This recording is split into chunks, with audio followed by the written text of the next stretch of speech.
Car EMI, bike EMI, இருக்கிற வீடு EMI, அவனுடைய இஎம்ஐல இல்லாத ஒன்று ஒய்ஃப் மட்டும்தான் நகரப்புறத்தில் இருக்க. ஏன்னா அதுக்கும் மொத்தமாக வாங்கியிருப்பான் மாமனார்கிட்ட. கல்வி இன்னைக்கு கமலாவதி ஸ்கூல் கொடுக்குது, இது சிபிஎஸ்இ சிலபஸ். அடுத்து திசைமலையில் இருக்கு ஐசிஎஸ்இ சிலபஸ்.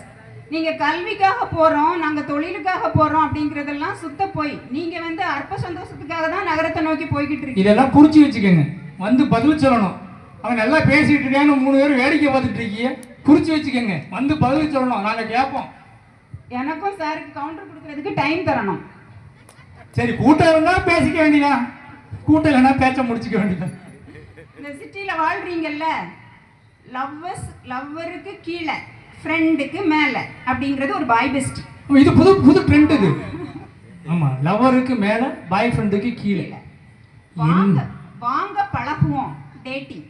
பிடிக்கலன்னா பிரேக்கப், இது ஒரு ட்ரெண்ட். அப்புறம் பாத்தீங்கன்னா வாடகை தாய் அப்படின்னு மாதிரி, வாடகைக்கு கருவறை, ஃபார் ரெண்ட். இதுக்கு தான் நம்ம நயன்தாராக்கா எக்ஸாம்பிள். அடுத்து இதெல்லாம் தான் சிட்டியில அடையாளம். இந்த அடையாளம் தான் சிட்டிக்கு பெருமை அப்படிங்கறத சொல்றதுக்கு தான் அங்க 3 பேர் அதுக்கு இருக்காங்க. எந்தையும் தாயும் மகிழ்ந்து குலாவி இருந்தது மின்னாடே, அவர் முந்தையர் 1000 ஆண்டுகள் வாழ்ந்து முடிந்தது மின்னாடே, இன்னுயிர் தந்தை எமை ஈன்று வளர்த்து அருள் ஈந்தது மின்னாடே என்ற பாரதி தான் கிராமத்துக்கு அடையாளம். இப்படித்தான் நம்ம பூர்வீக பண்ணை வீட்டில் வாழ்ந்துகிட்டு இருக்கோம்.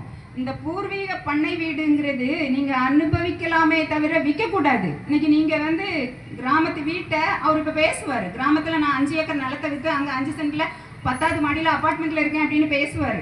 அதுக்கும் 10 பேர் கை தட்டுவீங்க, அது வேற விஷயம். ஸோ இந்த பண்ணை வீட்டுல வாழ்ந்து இந்த ஊர் திருவிழாவை ரசிச்சு கரகாட்டத்தையும் கனியாட்டத்திலையும் சந்தோஷம் அடைகிறது தான் கிராமம். அந்த கிராமம் தான் என்னைக்கும் மக்களுக்கு நிரந்தர சந்தோஷத்தை கொடுக்கும். அறம் சார்ந்த பேரின்பத்தை கொடுப்பது கிராமம், அறமற்ற சிற்றின்பத்தை கொடுப்பது நகரம் என்று கூறி என் உரையை முடிக்கிறேன். வணக்கம். சபாஷ் சபாஷ், நல்லா பேசியிருக்காங்க. அறம் சார்ந்த வாழ்க்கையை வாழ்வது கிராமப்புறம், ஒரு நிரந்தரமான சந்தோஷத்தோடு இருக்கக்கூடிய இடம் கிராமப்புறம், அற்ப சந்தோஷத்திற்காக வாழ்வது நகரப்புறம் அப்படின்னு சொல்லியிருக்காங்க. பாரதியார சொல்லியிருக்காங்க, எட்டயபுரத்தில் இருந்து ஆங்கிலேயனை எட்டி உதைத்த கவிப்பேரரசு பாரதி. உங்களுக்கு எல்லாம் தெரியுமா என்று தெரியவில்லை. ஒரு நிகழ்வை இங்கே நான் குறிப்பிட ஆசைப்படுகிறேன். பெண் விடுதலை, பெண் சுதந்திரம் என்று நாங்கள் தான் பெற்றுத் தந்தோம் என்று சொல்லுகின்றவர்களுக்கு பதில் சொல்வதற்காகவே இதை சொல்லுகிறேன். பாரதி தான் முதலாக பெண் சுதந்திரத்தை இந்த தெருவில் கொண்டு நடத்தி காட்டியவன் பாரதி தான்.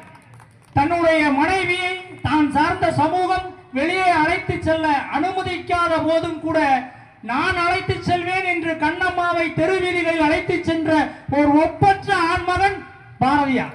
அதை யாராலும் மறுக்க முடியாது. சொல்லியிருக்காங்க.